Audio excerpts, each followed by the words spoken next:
sold not as a company with physical things, but as a company in law. And it was sold for $2 billion to the Telefónica of Spain. Just the fact that we put it in a property title raised its value 36 times because it connected it.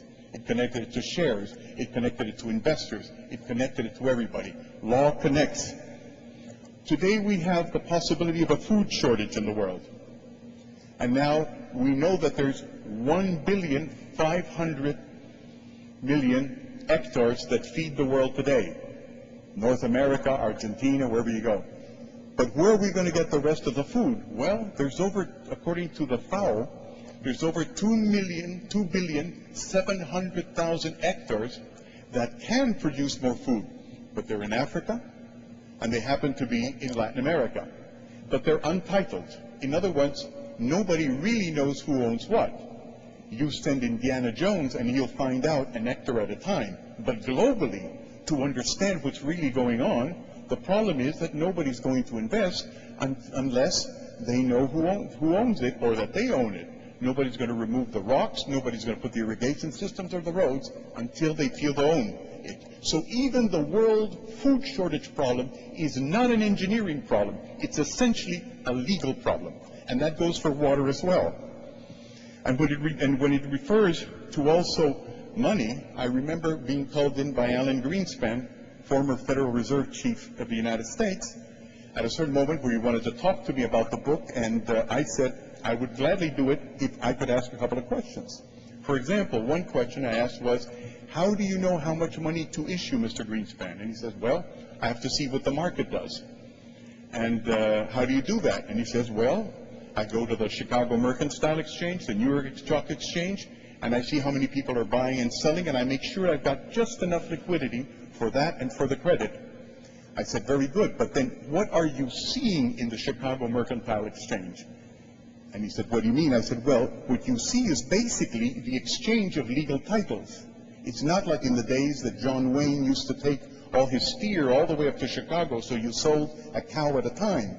Today you have pieces of paper. You do not see in the London Metal Exchange people coming in with bars of gold or copper. You just see pieces of paper.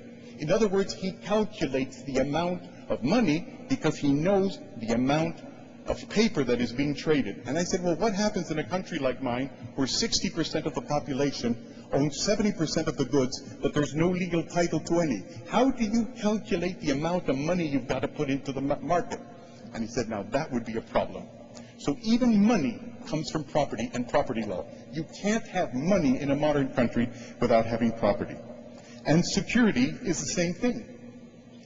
The reason Osama bin Laden was able to find the Twin Towers is because it's a perfect address. You know where it is, you know how many people live there, you know its structural engineering points where you should hit. But you can't find Osama because he lives in a country without property. Without property, you have no security. You can't identify anybody.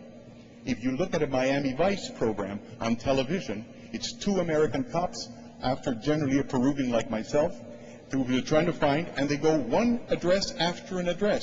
You can't do police work without addresses. If you have property, you have no addresses. The world hinges around the information that property brings into place is what I'm trying to bring to you. What I'm also trying to tell you is that generally lawyers don't know this, but don't worry, economists don't either. And that's why it was called over many times the binding problem. In other words, what economists in Europe and the United States gave us over time was a sensation of where wealth came from. We're not too sure. Don't forget, Europeans have colonized the whole world, including Argentina, including Peru, including China. They colonized the whole world, and yet they haven't been able to leave behind the seeds of growth, which means that they probably also don't know why they're rich. So what we do know is that both Adam Smith and Marx said that wealth is due to the division of labor, at least partly. The division of labor means specialization. A pencil requires 160 different sources. The wood from Oregon, the graphite from Sri Lanka, you soften the lead or the graphite with Candelia wax, the eraser comes from Saudi Arabia, the little piece of metal that wraps the eraser to the pencil comes from copper of Chile, zinc from Peru, black nickel from Nigeria.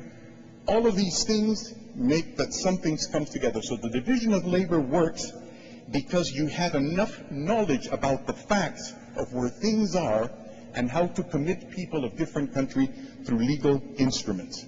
So here's the question. If the division of labor works, how are things really brought together? How do facts come together? Well, both Wittgenstein, supposedly the world's greatest philosopher, and even Bertrand Russell, who could also probably have called the world's biggest philosopher as well, agreed that facts came in what they called atomic proportions, but that people never actually saw things in their little parts. In other words, you have, for example, the periodic table of 118 elements, hydrogen, nitrogen, zinc, whatever it is. But in effect, you never see these things in particular. You see things when they come together, when they combine. That's why you don't see the 160 parts of a pencil, you just see a pencil. Even myself, when I came into Argentina, and I was asked to identify myself, and I start saying, well, you know, I'm 1.79 meters, or my father's Alberto, my mother's Rosa, I think we came from Spain, we don't really know. Some of us came from Italy. I have two brothers. My mother was related. He said, stop, show me your passport. And when I showed my legal document that is my passport, then he had a fact. In other words, my identity is not composed of microcosms. My identity is composed of a legal document that combines them in such a way that I am connected to the rest of society. Inside here, there's a photograph of me. There's biometric information that relates my nose to my eyes, the distance between my eyes and my nose, my address. I've got over 110 legal documents behind this passport that relate me to everything from the police station to the Ministry of Foreign Affairs, and that connection is what produces the fact. As Wittgenstein said, facts are man-made. And what law do, whether lawyers know it or not, is you make pictures of facts, and you make it in legal documents. Without that, the global economy doesn't work, as I will try and prove as I get to the global crisis today. But it doesn't mean just getting facts in any old way. There is a tradition, there is a proper way of doing it. Property has got to be fixing things, and it's got to be fixing things in terms of their potential. It's got to be precise information. It's got to be as correct as my passport. It's got to be updated. It's got to be visa. It's got to integrate. It's got to have standards. You can't do anything without standards. Everybody has got to have the same standard documents. They cannot come as CDOs, as subprime qualities. They can't come as credit swaps. They've got to come in standard